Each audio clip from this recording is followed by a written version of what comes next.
بسم اللہ الرحمن الرحیم. السلام علیکم.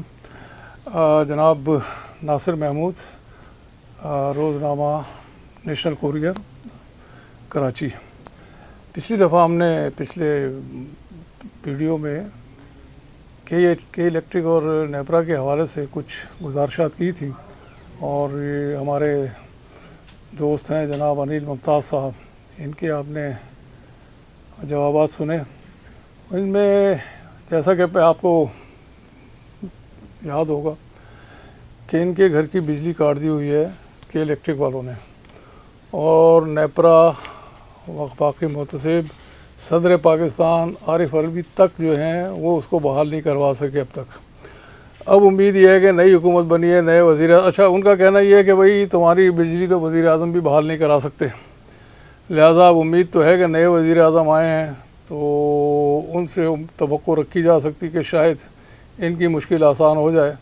لیکن اس میں جب کہ قانونی طور پر ان کی پوزیشن بڑی مضبوط ہے, اور ان کی طرف سے جو دلائل دیے جا رہے ہیں ان کے مطابق ان کا کہنا ہے کہ کسی بھی گھریلو صارف کی بجلی کے الیکٹرک یا کسی بھی ڈسکو کو یا نیپرا کو کاٹنے کا اختیار نہیں ہے. قانونی طور پر وہ اس کی ان کو اجازت نہیں ہے, لیکن یہ اس کے باوجود یک طرفہ طور پر کارروائی کرتے ہوئے اور اپنے اختیارات کا ناجائز اور بیجا استعمال کرتے ہوئے عام صارفین کو جب دل چاہتے ہیں نوٹس بھیج دیتے ہیں, جب دل چاہتے ہیں دن دناتے ہوئے اس کے گھر پہنچ جاتے ہیں, اس کی بجلی کاٹ دیتے ہیں, اس کو تنگ کرتے ہیں. ابھی گزشتہ دنوں آپ نے ایک واقعہ بھی دیکھا ہے, خاتون نے ان کی گاڑی پہ چڑھ کے پٹائی کی کہ الیکٹرک والوں کی, اور صرف اس لیے کہ یہ بجلی کاٹنے پہنچ گئے تھے, اور اس واقعے کا کافی بڑا اسکینڈل بنایا گیا. اور اس لحاظ سے میں ان سے گزارش ہے کہ انیل صاحب آپ ہمیں بتائیں کہ آپ کے جو دلائل ہیں ان کی کیا ان کے بنیاد ہے. السلام علیکم جناب, انیل ممتاز عرض کر رہا ہوں. جب میں کافی عرصے سے مطلب 2008 سے اس فیلڈ کے اندر ہوں کہ الیکٹرک کے جو صارفین کے ساتھ تعلقات ہیں یا نیپرا قوانین کے ساتھ جو صارفین کے تعلقات ہیں, اس کو میں بڑے قریب سے دیکھ کے اور اس کو پڑھ کے اور اس کے اوپر میں بڑے آرگو کر چکا ہوں.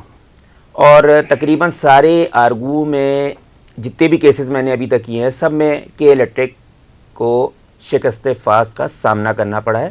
یہ اور بات ہے کہ وہ فیصلوں کے اندر اثر انداز ہو کے اس میں جگلنگ کرواتی ہے, چاہے اس میں نیپرا والے ہوں, چاہے اس میں الیکٹریکل انسپیکٹر ہو, چاہے وہ ہائی کورٹ ہو, چاہے وہ آپ کے ابھی یہ نیپرا کی جو اپیلیٹ ٹریبونل بنی ہے اس کے اندر, یہ یہاں پہ اپنی اثر و سوق استعمال کر کے اور قوانین کی دھجیاں اڑواتے ہیں. 1910 میں انگریز جب آیا تھا یہاں پہ موجود تھا, اس نے بڑا ہی زبردست قانون آپ کے لیے بنا کے دیا ہے, اور اس کا سیکشن 24 کا کہ الیکٹرک غلط استعمال کر کے آپ کو بے وقوف بنا رہا ہے. ابھی جب میں نے ان کو آپ جب بھی پڑھیں گے سیکشن 24 کا پہلا والا پیراگراف پڑھیں گے تو آپ کو کہیں بھی نظر نہیں آئے گا کہ بجلی جو ہے نا وہ گھریلو صارفین کی نہیں منقطع کی جا سکتی. یہ کہیں بھی آپ کو ایسا لگے, بالکل محسوس ہوگا کہ نہیں لکھا ہوا. اور یہ میں ایک بندے سے نہیں تقریباً کئی لوگوں کے سامنے میں نے رکھا ہے, ان کو پڑھایا, ان کو سمجھ نہیں آئی. جب میں نے ان کو اس میں اسپیسیفک بتایا تو ان کو پھر وہ حیران ہو گئے کہ اس کے اندر یہ کیا چیز ہے. کیونکہ آپ لوگ ابھی تو مطلب قوانین اور قانون پڑھنے کا تو رجحان ہی نہیں ہے نا ہمارے پاکستان کے اندر, نہ آئین پڑھایا گیا, تو آج لوگوں کو کبھی پتہ ہی نہیں چلا کہ یہ جو قانون کو کس طرح پڑھا جاتا ہے. یہ تو انگریزوں نے تھوڑا سا بڑے ایک جو ہے نا بڑے شیطانانہ طریقے سے یہ لکھا ہے. اب میں نے یہ قانون بتا دیے کہ آپ سیکشن 24 ڈسکنیکشن کا آپ پڑھیں گے 1910 الیکٹریسٹی ایکٹ 1910. آپ الیکٹریکل انسپیکٹر کے پاس جائیں گے, میرا نام لیجئے گا, بولیں گے انیل ممتاز یہ کہہ رہا ہے کہ گھریلو صارف کی بجلی منقطع نہیں کی جا سکتی کسی بھی صورت میں. ڈسکو تو منقطع کر ہی نہیں سکتا جب تک کہ, اس میں ایک اور بات ہے کہ جب تک کہ کوئی کمپیٹنٹ فارم اس صارف کے خلاف کوئی فیصلہ دے. اب یہاں پہ تو فیصلہ لیے ہوئے تو اور کے الیکٹرک آپ کے گھر پہ نہیں آتی, ابھی آپ کا ڈیو ڈیٹ ختم نہیں ہوتی ہے, یہ پہنچ جاتے ہیں بجلی کا منقطع کرنے, کیونکہ انہوں نے غیر قانونی بل بنائے ہوئے ہیں. یہ آپ سے زور و زبردستی لیتے ہیں اور آپ کو نا تباہی, پورے پاکستان کے اندر کے الیکٹرک سمیت سارے ڈسٹریبیوشن کمپنیوں نے تباہی اور بربادی مچائی ہوئی ہے. اس کے بعد اب یہ آ رہا ہے کہ نیپرا والوں نے 1910 کو, اب یہ جب ہم انیل ممتاز بیچ میں آیا اور اس کے اندر انہوں نے ان کے اوپر جب سوالات اور اعتراضات لگانے شروع کرے, اور میں نے اپنے شروع کے سارے کیسز میں کے الیکٹرک کے خلاف جیت چکا ہوں, تو انہوں نے نیپرا سی ایس ایم کے اندر گڑبڑ شروع کر دی. اب وہ کیا تھی, پہلے ڈسکنیکشن کا جو ہے نا نیپرا کا ایک قانون بنا ہوا تھا. سی ایس ایم کیا ہوتا ہے؟ Consumer service manual. ٹھیک, اس کی اچھا ٹھیک ہے. آپ اگر جائیں گے تو نیپرا کے ویب سائٹ پہ جائیں گے تو انہوں نے ایک ضابطہ بنا دیا ہے کہ الیکٹرک یا کوئی بھی ڈسٹریبیوشن کمپنی ہے بجلی کی, وہ اس ضابطے کے تحت کام کرے گی, وہ بھی اور صارفین بھی اس طرح چلیں گے. لیکن آپ کو صرف بتایا جاتا ہے کہ جو سی ایس ایم ہے وہ صرف صارفین کے لیے ہے, وہ صارفین کے لیے نہیں ہے, وہ وز اے وائز لکھا ہوا ہے کہ مطلب یہ دونوں طریقے سے کہ الیکٹرک پہ بھی اتنی لاگو ہے جتنی کہ صارفین کے اوپر لاگو ہے. تو آپ اس پہ نا کبھی بھی وہ پریشان نہ ہو, کہ الیکٹرک سے پوچھیں بھائی ڈسکشن کرنے آ رہے ہو تو کس لیے کرنے کے لیے آ رہے ہو, آپ کو تو اختیار نہیں ہے ڈسکنیکٹ کرنے کا. میں چوروں کے لیے نہیں بول رہا ہوں, کیونکہ چوروں کا تو بالکل الگ وہ سینیریو ہے. اگر آپ کے اوپر انہوں نے غیر قانونی جو بلنگ کی ہوئی ہے جو آپ کو سمجھ نہیں آ رہی ہے, وہ آپ میرے سے رجوع کریں, میں آپ کو بتاؤں گا کہ کون سی غیر قانونی ہے کون سی صحیح ہے. یہ اس کو زبردستی لینے کے لیے ڈسکنیکشن کا وہ تلوار لے کے آ کے کھڑے ہو جاتے ہیں. اب نیپرا نے جو ڈسکنیکشن کا جو قانون بنایا ہے وہ جو 2020 تک تھا, اس میں تھا the power supply of the defaulting consumer shall not be disconnected who has lodged a complaint petition against any wrong billing or any dispute relating to the payment of energy bill with DISCO. The electric inspector office POI or NEPRA for all such proper restraining order shall be issued. مطلب ان کے پاس اگر آ گیا تو وہ بھی پابند ہوں گے کہ فوراً اس کے اوپر ریسٹریننگ آرڈر مطلب حکم امتناعی یا اس کے اوپر جاری کرنے کے ان کو لازمی ہوگا, لیکن وہ نہیں کرتے تھے, آپ کو بیوقوف بناتے تھے. Discom shall also not disconnect the supply if a restraining order to this effect has been issued from any court of law. اگر اس کے ان کے علاوہ یہ پی او آئی الیکٹریکل انسپیکٹر اور نیپرا کے علاوہ کسی اور کورٹ نے بھی آرڈر ایشو کیا کہ اس کی بجلی منقطع نہیں کی جائے, تو اس کے لیے بھی لکھا ہوا تھا. اس کو انہوں نے چینج کرا جون 2020 میں, اور انگریزی چینج کر دی کہ آپ لوگ اب بے وقوف بن رہے ہیں پورا پاکستان. اور نیپرا والوں نے یہ سازش کی ہے, اس کو کہتے ہیں مجرمانہ سازش, اور اس کا تعزیرات پاکستان کے اندر 120B ہے. 120B اس کی تعزیرات کی سزا ہے, اور اس کی سزا آپ دیکھ لیجئے گا کتنی ہے وہاں پہ. اور مجرمانہ سازش جو ہوتی ہے بڑی گھناؤنی ہوتی ہے. Power supply of a defaulting consumer shall not be disconnected who has lodged a complaint petition against any wrong billing or any dispute relating to the payment of electricity bill with NEPRA wherein restraining order has been issued. ہاں اب کیا کر دیا انہوں نے, کہا کہ اس کے اوپر انگریزی انہوں نے چینج کر دی کہ اس کے اوپر اگر ریسٹریننگ آرڈر اگر ایشو ہوا تو اس کی نہیں کاٹ سکتے, باقی کی کاٹ دیں. مطلب انہوں نے پورا اٹھا کے قانون اور ضابطہ اس کو الٹا ہی کر دیا اٹھا کے, کہ جب تک اب ریسٹریننگ آرڈر لینے کے لیے ان کے پاس کون آئے گا بھائی, یہ تو کاٹ چکے ہیں پہلے سے ہی. انہوں نے یہ نیپرا والوں نے سازش کی ہے اس ملک و قوم کے خلاف. However, the consumer will continue to pay current bill regularly. وہ تو کرنٹ بل تو دینا ہوتا ہے, لیکن کرنٹ بل بھی صحیح ہے کہ نہیں ہے یہ بھی تو لکھنا چاہیے نا, کچھ بھی نہیں لکھا ہوا. پھر اس کو اور موڈیفائی کر دیا کہ اب تو بالکل سمجھ ہی نہیں سکیں. Power supply of a defaulting consumer shall not be disconnected who has lodged a complaint petition against any wrong billing or any dispute relating to the payment of electricity bill with NEPRA. Electrical inspector کو بھی اڑا دیا اس کے اندر سے. مطلب electrical inspector کی جو حکم امتناع کی جو پاور تھی وہ پوری ختم کر دی اس کے ساتھ. مطلب پورے سولولی آپ نیپرا میں جائیں گے تو تب آپ کو ریسٹریننگ آرڈر ملے گا, ورنہ الیکٹریکل انسپیکٹر کی تعریف کیا ہے, پہلے تو آپ یہ بتائیں کہ یہ کون ہے الیکٹریکل انسپیکٹر جو ہے یہ ایک بنیادی اسٹرکچر کے اندر, بجلی اصطلاحات کے اندر, بجلی قانون کے اندر ایک بنیادی مطلب یہ عنصر ہے. اس کے بغیر تو نیپرا بھی نہیں چل سکتی. نیپرا کے پاس جو ہے نا ابھی تک انہوں نے جو قانون اور قوانین بنائے ہیں وہ اس کے تحت ان کو اختیار ہی نہیں ہے کہ کسی چیز کی یہ اسسمنٹ کر سکیں. یہ صرف الیکٹریکل انسپیکٹر کے پاس ہے جو تعین کر سکتا ہے پراپر طریقے سے. نیپرا والے جو ہے نا ان کو ابھی تک اپنے قوانین بنانے کی صحیح طرح کہتے ہیں آپ جو ایک لفظ ہوتا ہے نا تک ہی نہیں ہے ان کے پاس آئی ابھی تک. ان کو اپنے قوانین اور قانون بنانے کی جو ہے نا صلاحیت ہی نہیں ہے ان کے اندر. ایس او پیز بنے ہوئے ہیں. ایس او پیز نہیں, نیپرا والوں کے ایس او پیز نہیں ہے, ضابطے بنا دیے انہوں نے, کافی ضابطے بنا دیے. اچھا, ایس او پی نہیں بنا. ایس او پی ایک بنایا میں نے ابھی تک پڑھا نہیں ہے, ابھی تھوڑی دیر پہلے, لیکن وہ کسی اور چیز میں چھوٹے اسپیکٹ کے اوپر, اپنے ان کا نہیں ہے. یہ کسی کے گھر پہ انسپیکشن نہیں کر سکتے. انسپیکشن کرنے والا ادارہ صرف ایک ہے الیکٹریکل انسپیکٹر, اور وہ کمپیٹنٹ بھی ہے. کس کے تحت آتا ہے الیکٹریکل؟ وہ صوبائی اس کے اوپر آتا ہے, صوبائی حکومت کے, صوبائی حکومت کے انڈر میں آتا ہے, اور ہر شہر کے اندر الگ ہوتا ہے. اس کا ڈپارٹمنٹ کون سا ہے؟ اس کا انرجی ڈپارٹمنٹ پہلے ہوتا ہے, صوبائی انرجی ڈپارٹمنٹ ہوتا ہے. اب تو وہ جو 18 امینڈمنٹ آئی ہے جو, اس کے تحت تو صوبائی کے پاس پاور ہوتی ہے. وہ الیکٹریکل انسپیکٹر جو ہے وہ کسی بھی جگہ پہ پرمائسز کے اوپر, چاہے وہ گھریلو ہے, چاہے وہ فیکٹری ہو, چاہے وہ کمرشل ہو, وہی کمپیٹنٹ ہے, وہی کر سکتا ہے. اس کے علاوہ کوئی نہیں کر سکتا. تو ان کے کیس میں کیا رول ہے؟ الیکٹریکل انسپیکٹر کوئی مداخلت کرتا ہے یا خاموش بیٹھا ہے, خاموش تماشائی ہے, کیا حیثیت ہے اس کی؟ الیکٹریکل انسپیکٹر جو ہے نیپرا ایکٹ کے سیکشن 38 کے تحت اپنی عدالت لگا کے اور لوگوں کی شکایات ریڈریس کر سکتا ہے, اور سیکشن 39 کے تحت نیپرا لگاتی ہے اپنی عدالت. آپ کے ڈسکنیکشن میں الیکٹرک انسپیکٹر کا کیا رول ہے؟ کیا اس نے مداخلت کی یا اپنے اختیار کو استعمال کیا؟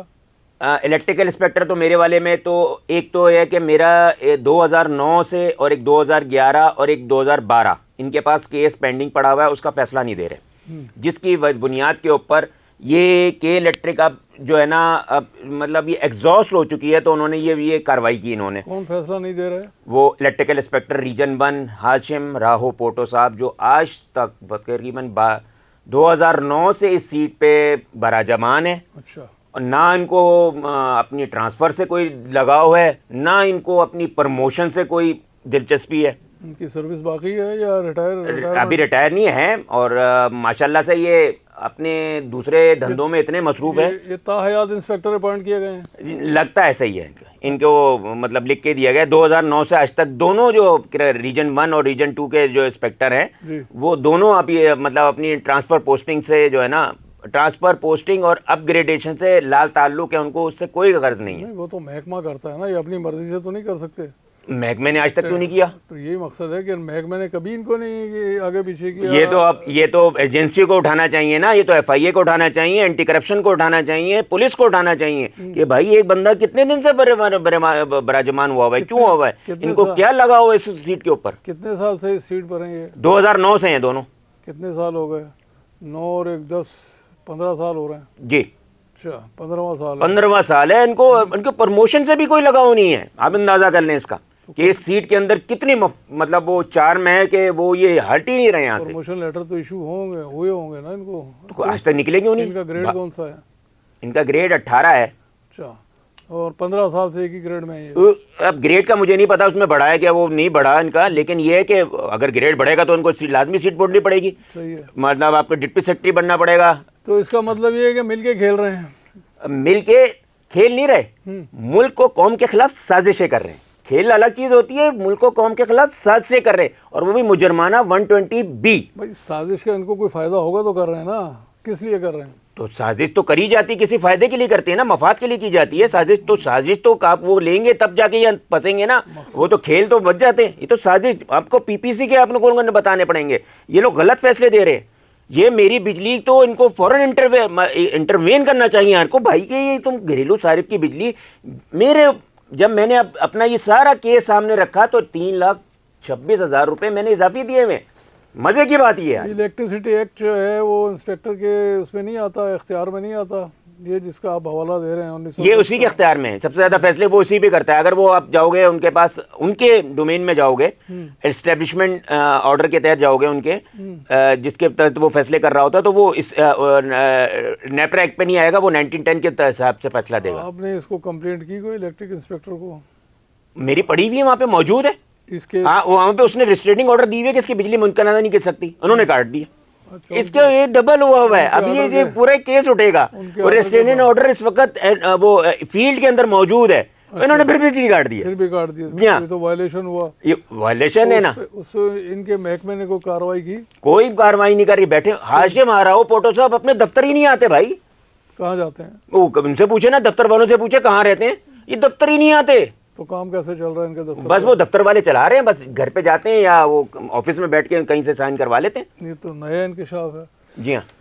بہرحال تو آپ کے کیس میں ان کا کوئی اس کے بعد سب کا بنتا ہے, ڈومین بنتا ہے. صدر مملکت پیچھے ہٹ گیا, اس نے پوچھا نہیں, کوئی کیس نہیں کرا, مجھ کو نہیں بلایا, نہ دوسرے کو پوچھ رہا ہے.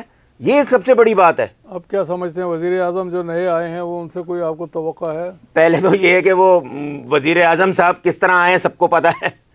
یہ دیکھنا ہے کہ وہ لوگ کیا, وہ پہلے والے ہی ہیں, ابھی جب آئیں گے. بہر آپ اپنے کیس کے حوالے سے بات کریں کہ اس سے کوئی آپ ان کو کوئی اپنا شکایت بھیجیں گے یا پہلے سے بھیجی ہوئی ہے پرائم منسٹر سیل کو؟ آپ کہتے ہیں تو ہم وہاں پہ بھی بھیج دیتے ہیں, لیکن جو ان کا جو سیل ہے, جو یہ جو الیکٹرسٹی اصطلاحات کے اندر جتنے بھی وہ قوانین ہیں, ان کے اوپر ریفلیکٹ وہاں پہ نہیں جانے, ڈائریکشن وہاں کی نہیں ہے. کیا مطلب؟ مطلب بجلی کے اندر جائیں گے, جب آپ جائیں گے تو کہ پہلے تو کہ الیکٹرک کے پاس شکایت کرنی پڑتی ہے. ٹھیک ہے. پہلے یہ آپ سن لیں, یہ آپ لوگ سب قوم سن لے کہ اگر آپ بجلی کے قوانین کے تحت جائیں گے تو سب سے پہلے شکایت جو ہے وہ کہ الیکٹرک کے خلاف آپ کے الیکٹرک میں ہی کریں گے. اس کے بعد جب وہ ریڈریس نہیں کرے گا تو اس کی شکایت آپ نیپرا میں سیکشن 39 کے تحت اور سیکشن 38 کے تحت الیکٹریکل انسپیکٹر میں آپ کریں گے. اگر ان دونوں نے نہیں کیا تو ان دونوں کے خلاف آپ وفاقی محتسب میں بھی جا سکتے ہیں کہ یہ الیکٹریکل صوبائی محتسب میں جائیں گے تو الیکٹریکل انسپیکٹر کے خلاف شکایت کریں گے کہ یہ اپنی بد انتظامی کر رہے ہیں, اپنے اختیارات کا ناجائز استعمال کرتے ہوئے یہ فیصلہ نہیں دے رہے کوئی. اور نیپرا کے خلاف وفاقی محتسب کے پاس جائیں گے, لیکن آپ بلنگ اور میٹرنگ پہ نہیں جائیں گے وفاقی محتسب میں. یہ آپ لوگوں کو غلط گائیڈ کرتے ہیں وفاقی محتسب والے. انہوں نے جو اپنی الگ سے نا مفادات اکٹھے کرنے کے لیے نا وہ کے الیکٹرک کو جھولی بھر بھر کے جو پیسے دے رہے ہیں کہ وہ جو ریبیٹ کر کے آپ 100 روپے کا بل ہے تو 40 روپے دے دیں آپ کے الیکٹرک کو, اور آپ وہ مطلب صارف کو بے وقوف بنا کے اس کو گمراہ کر کے اس سے جھوٹ بول کے کہ الیکٹرک کو 100 روپے میں سے 40 روپے دلوا رہے ہیں, جو کہ بوکس ہوتی ہے. اچھا یہ دو ڈومین تو آ گیا. یہ پھر آپ جب وفاقی محتسب نہیں سنا, کسی نے نہیں سنا, تو پھر آپ جائیں گے صدر مملکت کے پاس, اور صدر مملکت بھی آپ کی بات نہیں سنتا تو پھر آپ آئیں گے کورٹوں میں. پہلے آپ لوور کورٹ میں بھی آ سکتے ہیں اور پھر آپ ہائی کورٹ میں آئیں گے. آپ لوور کورٹ اور ہائی کورٹ, پھر اس کے بعد سپریم کورٹ, یہ ہے. اور پھر آپ جب یہ سب ہی نہیں سنیں گے تو پھر آپ کے پاس انٹرنیشنل کورٹ آف جسٹس آتی ہے. یہ بات کی بات ہے, کیونکہ وہاں پہ تو یہ آپ کو غدار بنا دیں گے. جب انٹرنیشنل کورٹ آف جسٹس میں آئیں گے, جب تک کہ آپ نے یہ پورا سینیریو مکمل نہیں کیا ہوگا تو پھر آپ کو تو یہ جو جتنے بھی جو سازشی عناصر ہیں جو آپ کو قانون اور قوانین کے ساتھ کھیلتے ہیں اور آپ کو سمجھنے نہیں دیتے, پڑھنے نہیں دیتے, آپ کو نہ سمجھاتے ہیں, اور اپنی انہوں نے ایک ریاست کے اندر ریاست بنائی ہوئی ہے. اور بجلی کا جو بنیادی ضرورت ہے, یہ یاد رکھیے گا, یوٹیلیٹی کا مطلب ہوتا ہے بنیادی ضرورت. اس پہ آپ کاروبار نہیں کر سکتے. اور یہاں پر کاروبار کیا ہو رہا ہے, یہاں تو آپ کو روز لوٹا جا رہا ہے. تو یہ قصہ جو ہے کیسے حل ہوگا؟ یہ جب تک کہ صارفین کو اپنے قوانین, قانون, آئین صحیح طرح پڑھیں گے نہیں, سمجھیں گے نہیں, تب تک نہیں آئے گا. اس کے لیے کیا راستہ اختیار کیا جائے؟ کہ قانون پڑھیں, تو قانون تو سارا آئین پڑھیں, اور ان لوگوں کو ان سے رائے لیں یا ان سے مشورہ لیں یا ان کو اپنے قانونی مشیر بنائیں. یہ قانون تو سارا انگریزی میں ہے, اور یہ انگریزی خود کے الیکٹرک والے بھی نہیں سمجھ سکتے, پڑھ سکتے. تو اس کا کیا علاج ہے؟ اس کو اردو میں ترجمہ کروا کے انہیں بھیجا جائے. اردو میں ترجمہ کر دیا ہے, ابھی یہ مینول کا کر کے آیا ہے, لیکن اس کے اندر پورا انہوں نے نا بیڑا غرق کر کے رکھ دیا. جو میں نے پڑھا ہے اس میں کہ وہ جو ان کو سمجھ آ رہی تھی وہ لکھ دیا اٹھا کے اس میں. اچھا, اس کے یہ ریسٹریٹنگ آرڈر کو وہاں پہ کہانی کچھ الٹی ہے. وہاں پہ تو آپ پڑھیں گے تو وہاں پہ کچھ اور ہے. وہ میرے بالکل سامنے نہیں ہے نا, تو میں اس لیے نہیں کروں گا. وہ اردو میں بنا دیا انہوں نے ابھی, کیونکہ میں نے کوشچن اٹھایا تھا نیپرا کے ساتھ, جب ابھی اس میں تبدیلی لے کر آ رہے ہیں, ترمیم ایک لے کر آ رہے ہیں, تو میں نے اس میں اٹھایا کہ بھائی یہ آپ جو ترمیم لے کر آ رہے ہو یہ تو آئین کے آرٹیکل 251 کی خلاف ورزی کر رہے ہو. یہ تو غداری ہے آپ کی کہ 251 کے اندر یہ کہا گیا تھا, یہ سن لیجئے گا, پوری قوم سن لے. آئین کے آرٹیکل 251 کہتا ہے کہ اردو 15 سال, جب یہ جو 1973 کے اندر جب یہ آئین لاگو ہوا تھا, کہ اس کے 15 سالوں کے اندر اردو کو لازمی رائج کر دیا جائے گا. آج تک انہوں نے رائج نہیں کیا, 15 سال گزر گئے. تو سپریم کورٹ کا آرڈر بھی آیا ہے کہ سپریم کورٹ کا آرڈر غلط ہے, وہ انہوں نے صحیح ترشیح نہیں کری, اس کی جو ترجمہ کیا ہے نا وہ نہیں کیا انہوں نے, اپنی چلا لی کہ آپ یہ کرو. سپریم کورٹ نے تو اپنے جتنے کارروائیاں ہیں اردو میں کرنے کا اعلان کر دیا ہے. وہ بھی انگریزی میں کیا تھا, وہ بھی انگریزی میں لکھ کے کیا تھا. مسئلہ تو یہ آتا ہے کہ وہ بھی انگریزی میں لکھ کے کیا تھا. عمل شروع کیا ہے کہ نہیں, یہ میں پوچھ نہیں کیا, انہوں نے خود نہیں کیا. وہ جو جسٹس جواد خواجہ صاحب تھے مدن, وہ جو بھی تھے جنہوں نے کیا تھا, وہ جو صرف جو بھی ہے نا, یہ ریٹائرمنٹ کے بعد ہوتا ہے, جب وہ ریٹائرمنٹ کے قریب آتے ہیں نا, جب ان کی جب ایک ہفتے رہتی ہے تو یہ ششکے آتے ہیں, اس وقت یہ ان کے یہ نکل کے آتے ہیں کہ اردو, بھائی اردو تو رائج ہے, لکھ دیا کہ 15 سال کے اندر ہے, تو آپ نے کیوں نہیں کیا؟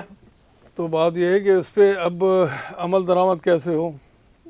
عوام پوچھے, میں پوچھ رہا ہوں. میں گیا تھا, میں نے کورٹ میں پوچھا منیب اختر کے سامنے, کیا کہا اس نے ہو بھائی بڑا دلچسپ واقعہ ہے. میں منیب اختر کے سامنے کھڑا ہوا, میرے سامنے عابد زبیری صاحب کے اسسٹنٹ ایان مصطفیٰ صاحب تھے. بولنے سر ان کی آپ ان کو ڈسمس کریں, ان کی پٹیشن کو آپ رد کر دیں کیونکہ اس نے تو اردو میں لکھ کے کرایا ہے. میں نے وہاں پہ بولا کہ سر یہ آئین کے آرٹیکل 251 کے تحت غداری کر رہے ہیں یہاں پہ کھڑے ہوئے. تو منیب اختر صاحب مجھے, کیونکہ وہ ان کے بہت کلوز تھے عابد زبیری صاحب, تو انہوں نے مجھے خاموش رہنے کا اشارہ کیا, اور ایان مصطفیٰ جن کو عموماً وہاں پہ ایان علی کے نام سے چھیڑتے ہیں لوگ, یا ان کو بلاتے ہیں, یہ تو کورٹ کے وہاں پہ ریمارکس ہوئے ہیں, تو ان کو منع کیا کہ آئندہ آپ نے نہیں کہیں گے یہ انیل صاحب کی آپ پکڑیں, یہ انہوں نے جو ریبٹل جمع کرایا ہے اور اس کے اوپر آپ نے جواب دینا ہے. یہ ہوا تھا, یہ باقاعدہ چیمبر کے اندر منیب اختر کے سامنے, میں کوٹ کر رہا ہوں, منیب اختر تھا, جسٹس منیب اختر صاحب تھے وہاں پہ, ایان مصطفیٰ میمن جو عابد زبیری کے جو فرم ہے اس کے بندہ کھڑا ہوا تھا, اور کے الیکٹرک کی طرف سے اس نے میرے پہ یہ اعتراض لگایا. تو میں نے جب آئین کا آرٹیکل 251 کا جب بولا تو وہاں منیب اختر صاحب نے ان کو بچانے کے لیے میرے سے منہ سے چھین کے اور ان کو بولا کہ جناب پابند کیا کہ آپ ان کی اپلیکیشن لیں, اور آج کے آج اس کو آپ نے نہ یہ پہنچانی ہے. پھر اس پہ کیا کارروائی ہوئی؟ اس کے بعد کیا ہوا کہ انہوں نے میرے کو جو میرے تھے وہ ریکارڈ پہ لے لی گئی میری اپلیکیشن. آپ کو ریلیف ملا کوئی وہاں سے؟ ریلیف نہیں ملا. اس کے وہ 2-3 اور بھی ہیں, وہ بڑے زبردست جگہوں پہ ہوا تھا. اور اس کے بعد کے الیکٹرک نے اس کے ساتھ ایک اور وہاں پہ ہوتے ڈمی کیس اس کے ساتھ لگا کے اور چلانے لگ گئے. مطلب یہ پیچھے تھا اور وہ بول رہے ہیں ابھی تو وہ ہم سن رہے ہیں, اور ہم جب بھی جا رہے ہیں تو وہ پچھلا وہ دوسرا وہ جو لگ گیا تھا اٹیچ ہو گیا تھا وہ سن رہے تھے, ہمارا والا نہیں سن رہے تھے. بعد میں کیا ہوا, یہ وڈرا کر کے نکل گئے. یہ صرف وہاں پہ گئے تھے ایف آئی اے سے بچنے کے لیے. کون وڈرا کر کے نکل گئے؟ کے الیکٹرک والے. وہ کیس, ہاں وہ درخواست تو آپ نے دی 5 نہیں, یہ کے الیکٹرک اور نیپرا ملی بھگت کر کے گئے تھے ایک دوسرے کے خلاف.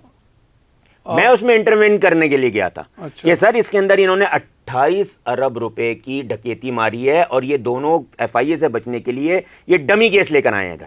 ٹھیک, پھر اس پہ کیا ہوا؟ اس کے اوپر بس یہی ہو گیا, پھر انہوں نے اسے مرج کر کے اور وہ چلا رہے تھے. اس وقت ہم زیادہ اندازہ نہیں تھا, لیکن اب تو قانون اور کام میں پتہ ہے کہ کون کیا کر رہا ہے. تو اب تک چل رہا ہے وہ کیس؟ وہ نہیں, وڈرا کر کے الیکٹرک نکل گیا. ہم کتنے کیسوں میں ہم گئے تو وہاں پہ وہ جب بھی جا رہے ہیں تو ہم بیٹھے ہوئے, وہ 2138 اس کے ساتھ ملا لیا تھا 556 کے ساتھ, اور وہ چلا رہے تھے. اچھا, یہ تھا. وہ لے گئے اور یہ وہیں رہا آپ کا کیس؟ یہ وہیں پہ رہا. یہ بھی ساتھ چلا گیا؟ نہیں, مطلب وہ وڈرا کر کے نکل گئے نا, وہ انہوں نے واپس لے لیا. اچھا, آپ نے اس کو فالو کیا, بعد میں پرسو کیا؟ میں نے یہ کیس ایف آئی اے میں دیا سر. ٹھیک, وہ وہاں تک ابھی تک بڑا ہوا ہے, اس کے اوپر ہاتھ نہیں لگا رہے, کیونکہ کے الیکٹرک نے وہاں پہ دھمکی دی ہے کہ اگر آپ نے کوئی کیس اٹھایا انیل ممتاز کا تو ہم پورے کراچی کا بجلی کا نظام بٹھا دیں گے, آپ پھر سنبھالتے رہنا. او شاباش, یہ حال ہے جناب. یہ ہے بات. کتنے عرصے پہلے کی بات ہے یہ؟ ہر آئی او کے سامنے ہوتی رہی, کیونکہ میرے آج سے کیس نہیں ہے, 2013 سے چل رہے ہیں. تو پہلی دفعہ یہ ہے نا, ایک کسی کے منہ سے میں نے جب سنا, کیونکہ میں دیکھ رہا تھا, تو جب میں نے سنا تو انہوں نے میڈم مہوش کا نام لیا. میڈم مہوش میری آخری آئی او تھی ایک بڑے کیس کے اندر. انکوائری تو بہت ساری ہیں, بہت سارے آئی او ہیں ایف آئی اے میں. ایف آئی اے میں تو انہوں نے بولا کہ ہمارے سامنے انہوں نے میڈم مہوش نے, یہ سب انسپیکٹر ہے, انہوں نے یہ انکشاف کیا تھا کہ جناب ہم اگر یہ کیس اٹھائیں گے تو پورے پاکستان کی بجلی بٹھا دیں گے، اور یہ بٹھایا تھا، یہ 13 اکتوبر 2023 کو بٹھایا تھا، 3 اکتوبر تھا یا 13 اکتوبر تھا۔ اس کیس کے ڈسکنیکشن کے حوالے سے کیا ایف آئی اے کی پروگرس ہوئی اب تک؟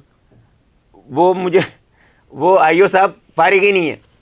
اچھا، ہاں، کتنا وہ دوسرے کیسوں میں وہ کیا کہتے ہیں اس کے معاون کے طور پہ دوسروں کے کیسے کر رہے ہیں، ہم یہ والے کیس نہیں اٹھا رہے۔ کتنا عرصہ ہو گیا ان کے پاس پینڈنگ ہوئے؟ 14 مئی سے پڑا ہوا ہے ان کے پاس، جب ڈسکنیکشن ہوئی تو اسی وقت پہنچ گیا تھا ان کے پاس، فوراً چلا گیا تھا۔ بالکل۔ اس کا مطلب ہے کتنے مہینے ہو گئے؟ 5 9 اور یہ 2 3 12 تقریباً سال پورا ہونے کو، سال ہونے والا ہے، ابھی مئی ہو جائے گا، 14 مئی کو سال ہو جائے گا، لیکن یہ پہنچا ہوا ہے ان کے پاس، معلوم ہے، اور اس کے اندر جو تعزیرات کی دفعات بھی بڑے آرام سے لگ رہی ہیں۔ کون سی تعزیرات؟ اس کے اندر بہت ساری تعزیرات کی دفعات کیا ہیں، فراڈ، چوری، ڈکیتی، مس اپروپریشن، 409 لگتا ہے، کس کے 25 سال قید ہے۔ کس کے خلاف تعزیرات یہ لگائی گئی ہیں؟ یہ مطلب لگیں گی جب انکوائری تو شروع ہو نا۔ اچھا، میں نے تو بتایا کہ اس کے اندر یہ چیز ہے، 409 25 سال قید ہے۔ ٹھیک ہے۔ تو ناظرین، آپ نے سن لی ہوگی یہ گفتگو، کتنی آپ کو دلچسپ لگی یا نہیں لگی۔